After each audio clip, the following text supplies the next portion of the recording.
సభకు నమస్కారం. సభ అధ్యక్షులు, స్థానిక శాసనసభ్యులు, రాష్ట్ర ఉప ముఖ్యమంత్రి వర్యులు, పెద్దలు, మిత్రులు బట్టి విక్రమార్క గారికి, ఈ కార్యక్రమానికి ముఖ్య అతిథిగా విచ్చేసిన రాష్ట్ర నీటిపారుదల శాఖ మంత్రి వర్యులు పెద్దలు ఉత్తమ్ కుమార్ రెడ్డి గారికి, R&B శాఖ మంత్రి వర్యులు కోమటిరెడ్డి వెంకటరెడ్డి గారికి, ఈ జిల్లా ఇన్ఛార్జి మంత్రి వర్యులు అన్న శ్రీహరన్న గారికి, వేదిక మీద ఉన్న శాసనసభ్యులు రామదాస్ అన్న, అదే రకంగా రాగమయ్య చెల్లెమ్మకి, గౌరవ కలెక్టర్ గారికి, గౌరవ సిపి గారికి, గౌరవ చైర్మన్లకు, వేదిక మీద ఉన్న నీటిపారుదల వివిధ శాఖల అధికారులకి, అదే రకంగా డిసిసిబి అధ్యక్షులు చాలా మంది ముఖ్యులు వేదిక మీద ఉన్నారు. వేదిక ముందు కూడా పుర ప్రముఖులు ముఖ్యులు చాలా మంది ఉన్నారు. ఈ కార్యక్రమానికి హాజరైన నా కుటుంబ సభ్యులు, పాత్రికేయ మిత్రులు అందరికీ మనస్ఫూర్తిగా శిరస వంచి పేరు పేరున హృదయపూర్వక నమస్కారాలు, వందనాలు. చాలా సంతోషం, చాలా ఆనందం. ఏదైతే జోన్ 3లో ఉన్న అన్ని నిదానపురం గాని మైలవరం బ్రాంచ్ కెనాల్ మీద తరతరాలు సుమారు ఒక 30-35 సంవత్సరాలు నాగార్జున సాగర్ నీళ్ళు వచ్చిన దగ్గర నుంచి ఈ తెలంగాణ రాష్ట్రంలో ఉన్న ఈ మధిర నియోజకవర్గంలోని ఎర్రుపాలెము, మధిర మండలాల్లో సుమారు 33,000 ఎకరాలు పేరుకి నాగార్జున సాగర్ ఆయకట్టులో నీరుంటది. చాలని నీరుతో ఈ 33,000 ఎకరాలు అనేక దశాబ్దాల నుంచి రైతులు చాలా ఇబ్బంది పడుతున్నమాట వాస్తవం. ఆనాడు రాష్ట్ర విభజనకు ముందు కూడా గౌరవ ఇప్పుడు శాసనసభ్యులు ఉప ముఖ్యమంత్రి గారు బట్టి గారు ఇందాక కారులో వచ్చేటప్పుడు చెప్తున్నారు, ఆనాడు కూడా ప్రయత్నం చేశారు.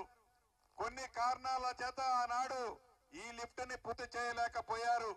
ఈనాడు మీ అందరి కష్ట ఫలితంతో వచ్చిన ఈ ఇందిరమ్మ ప్రభుత్వంలో సుమారు 490 కోట్ల రూపాయలతో 33,000 ఆయకట్టు జోన్ 3లోనే కాకుండా దాన్ని జోన్ 2లోకి తీసుకొచ్చి ఆంధ్ర నుంచి మనకి నీళ్లు రాకుండా ఉండే విధంగా అటు గోదావరి నీటు పాలేరుకు వచ్చి, పాలేరు నుంచి పాలేరు రిజర్వాయర్కి వచ్చిన తర్వాత అక్కడి నుంచి ఆ నీటితో పాటు కృష్ణా పరివాహక ప్రాంతంలో నీటిని కూడా ఈ జోన్ 2లోకి తీసుకొస్తున్న ఈ 33,000 ఎకరాలు 2 పంటలు సస్యశ్యామలంగా పండించుట కోసం ఈ జవహర్ లిఫ్ట్ ఇరిగేషన్ స్కీము ఈ మధిర నియోజకవర్గంలోని 2 మండల ప్రజలకి ఒక వరప్రసాదము కానుందని కూడా ఈ వేదిక ద్వారా ఈ రైతాంగానికి మనస్ఫూర్తిగా తెలియజేస్తున్నాను.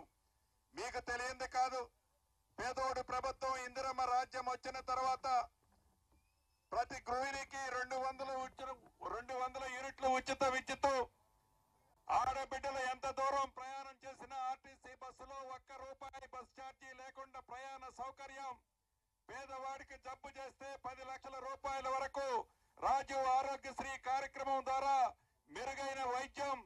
వీటితో పాటు ఉగాది నుంచి గౌరవ ఉత్తమ్ కుమార్ రెడ్డి గారి ఆధ్వర్యంలో గౌరవ ముఖ్యమంత్రి రేవంత్ రెడ్డి గారు సూచనలకి అనుగుణంగా సన్న బియ్యాన్ని దేశంలో ఏ రాష్ట్ర ప్రభుత్వము ఇకపైనా ఈనాడు మన తెలంగాణ పేద తెలంగాణ అయినా అప్పుల తెలంగాణ చేసిపోయినా పేదవాడికి అండగా ఉండాలని ఈ పేదోడి ప్రభుత్వం పేదవాడికి ఎన్ను తట్టి నిలబడాలని ఈ ప్రభుత్వం ఈనాడు సన్న బియ్యంతో పాటు 10 సంవత్సరాలు ఒక్క రేషన్ కార్డు ఆనాట ప్రభుత్వం ఈనాడు మన ప్రభుత్వం పేదవాడికి అర్హులైన అందరికీ రేషన్ కార్డులు ఇస్తూ 10 సంవత్సరాలలో వారు చేసిన నిర్వాహకం వల్ల పేదవాడి కళ ఇంటి కళలాగానే మిగిలిపోయింది. రాష్ట్ర వ్యాప్తంగా మొదటి విడత 4.5 లక్షల ఇళ్లు ఇస్తూ ప్రతి నియోజకవర్గానికి 3,500 ఇళ్లు ఇస్తూ ఇందాక మన గ్రామంలో వచ్చేటప్పుడు ఇందాక కోమటిరెడ్డి గారు చెప్పినట్టు ఇందిరమ్మ ఇళ్లను కూడా ఈనాడు ప్రత్యక్షంగా ప్రతి గ్రామంలో మనకి కనిపిస్తున్నాయి. ఈ ఇందిరమ్మ ఇళ్లు అర్హులైన వాళ్ళకి కొంతమందికి ఇవ్వగలిగాం, ఇంకా అర్హులైన వాళ్ళు చాలా మంది ఉన్నారు. ఈ పేదోడి ప్రభుత్వం మాటిస్తే తప్పకుండా విడతల వారీగా రాబోయే రోజుల్లో 3 సంవత్సరాల్లో 3 విడతల్లో ప్రతి గ్రామంలో అర్హులైన పేదవాడికి ఇందిరమ్మ ఇళ్లు తప్పకుండా ఇస్తుంది. గౌరవ ఉప ముఖ్యమంత్రి ముఖ్యమంత్రి గారు, ఆర్థిక శాఖ మంత్రి గారు ప్రతి సోమవారం నాడు ఏ పేదోడైతే ఇందిరమ్మ ఇళ్లు కట్టుకుంటున్నాడో ఆ కట్టుకునే పేదవాడికి సోమవారం నాడు టెన్షన్ గా వారు కట్టిన లెవెల్ను బట్టి ఫౌండేషన్ కడితే ₹1,00,000, స్లాబ్ లెవెల్కి వేస్తే మరొక 1,00,000, షాబులు వేస్తే 2 లక్షలు, గోప్రవేశం అప్పుడు ₹1,00,000 ఈనాడు ఈ ప్రభుత్వం టింగ్ టింగ్ టింగ్ అంటూ మీ ఖాతాల్లో జమ చేస్తుంది.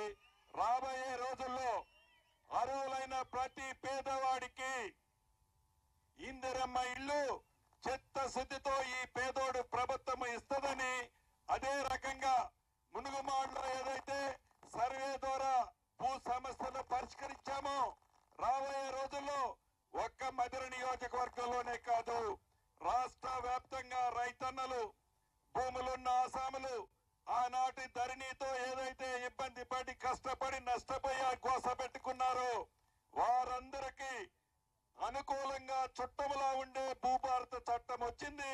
రేపు ఆగస్టు 15 నుంచి ఏవైతే సమస్యలున్నాయో ఆ సమస్యలు, భూ సమస్యలని శాశ్వతంగా పరిష్కరించే కార్యక్రమాన్ని ఈనాడు గౌరవ ముఖ్యమంత్రి రేవంత్ రెడ్డి గారి నాయకత్వంలోని మన ప్రభుత్వం 5 కేబినెట్ మంత్రులు ఉన్నాం. అంటే సగం కేబినెట్ ఈనాడు బట్టి గారి ఇలాకాలోనే ఉంది. రాబోయే రోజుల్లో ఒక్క మధిరే కాదు, ఒక్క ఖమ్మం జిల్లానే కాదు, రాష్ట్రంలోని నలుమూలల పేదవాడు చల్లగా ఉండటం కోసం, పేదవాడికి అండగా ఉండటం కోసం ఈ ఇందిరమ్మ ప్రభుత్వం పనిచేస్తుందని మనస్ఫూర్తిగా మీ అందరికీ తెలుపుతూ సెలవు తీసుకుంటున్నాను.